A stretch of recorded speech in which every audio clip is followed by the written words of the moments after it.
The Dark Arts of Genius, Episode 7. Hello, I'm Robert Jameson, and I'm interested in how we can make the world a better place by unlocking people's potential for intelligent thinking.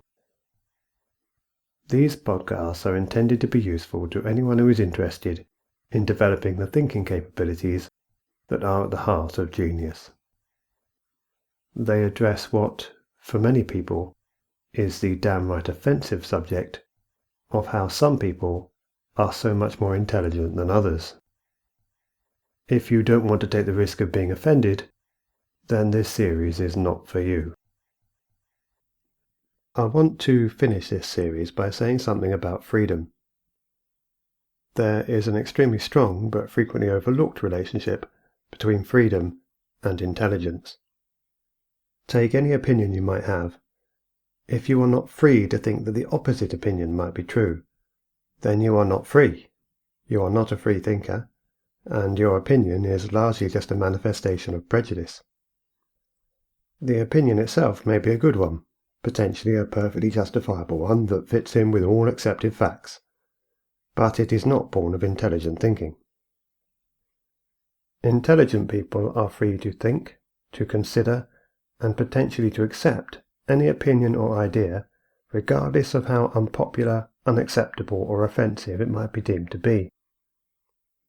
They can defy conformism, defy convention, and defy political correctness. They jump at opportunities to be curious, provocative, and daring. To be intelligent is to be free from overbearing mental constraint, free from social pressure, free to consider ideas for yourself rather than be dictated to.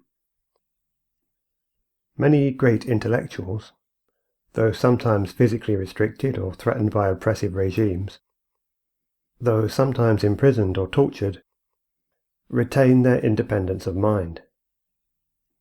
Most people, however, can't even retain their independence of mind in the face of even a mild amount of social pressure. Their mental balances are unsettled by even the slightest criticism or implied criticism. Their thinking, words, and behavior are dominated by fear. Fear that comes from social pressures to conform, fear of being an outcast, fear of expressing or simply holding or even just considering ideas that are unpopular, unacceptable, or politically incorrect.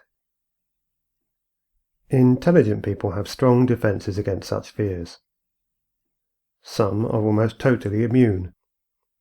They simply do not care what other people think of them. It is not in their nature. For others, it is not that they lack all fear of social ridicule or contempt, but such fears are successfully counteracted by a sense of mischief, a desire to excel, a sense of justice, and a fierce sense of principle. They have the strength of character to resist such fears and not give in to them. A genius can see what other people do not. They think what other people refuse even to consider.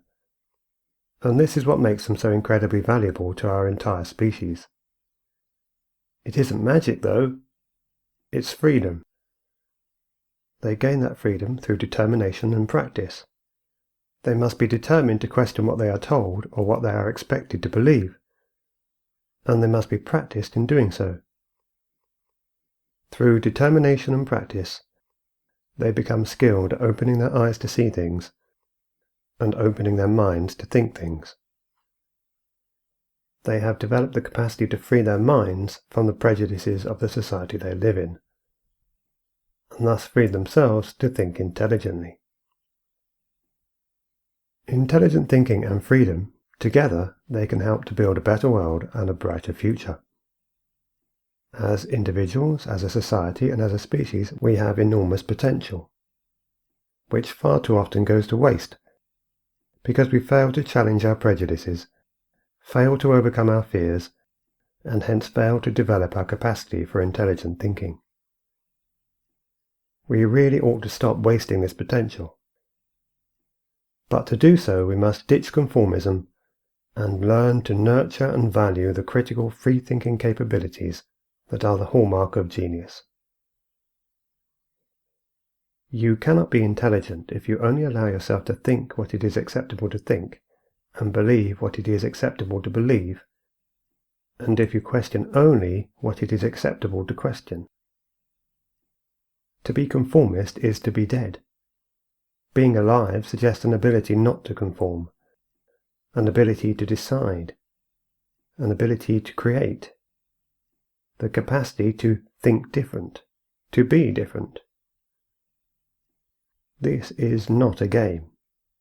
It can certainly be fun questioning things. It can certainly be fun to dare to think what other people refuse to consider, but there is a huge amount at stake here. Thoughtlessness and prejudice lead to stupidity. Stupidity is at the root of so much that is wrong in the world. Stupidity acts as a cover for selfishness, greed, and hatefulness.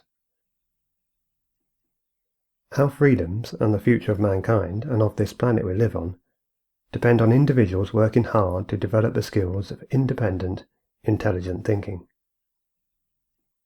Being intelligent is about attitude and character. It is about having a questioning mindset, devoid of any compulsion to conform to what is expected of you. It is utterly and fundamentally about freedom, freedom of thought, the willingness and determination to free yourself from prejudice and expectation. Intelligent thinking and free thinking are almost one and the same thing. To be intelligent, you must be free to consider all options, free to reach any conclusion. Most people are not intelligent because their minds are not free. They are intellectually imprisoned and constrained to believe what they are expected to believe, to behave according to what is acceptable to others.